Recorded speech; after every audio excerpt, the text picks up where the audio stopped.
You know, Harvey called me up.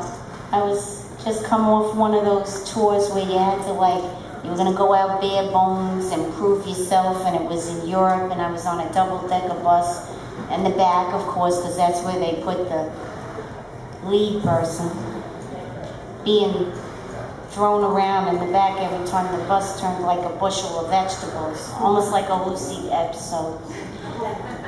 So when I got back, and he called me and he said, I'm writing a book for a musical. How'd you like to write the music? And I said, fine.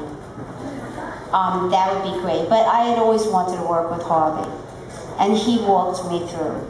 And maybe ignorance is bliss because I didn't think about it. I just saw the opportunity of what kind of music I could do for these two characters because they were so different.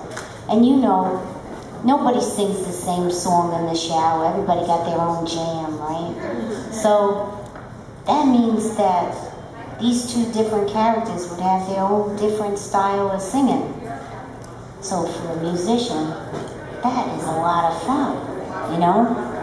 And so I just started to think of the whole thing like that, except when they got together, like in Yeah, Yeah, I thought, they're going to the Church of Shoes, you know? Which I understand. It's not that I'm Imelda Marcos, but I sang on that record, though. That David Byrne's record. I was Imelda Marcos for a moment, just a moment. And you know, I thought that this story was really bigger than me. You want to be involved with something that's bigger. You know, maybe it's like Dorothy.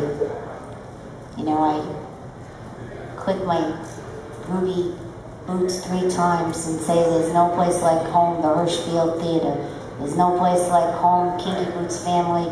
There's no place like home, Broadway, New York City, where diversity and acceptance has always made the city thrive. And that's what makes Kinky Boots thrive.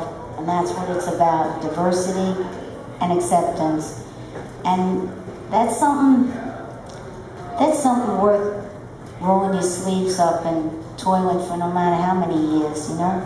So I didn't think of it as first, but you're right, it is first. I guess I'm the first woman. So maybe I do it for my mother and my grandmother who could not have careers. And for all the women that'll follow me. Because there'll be lots of them.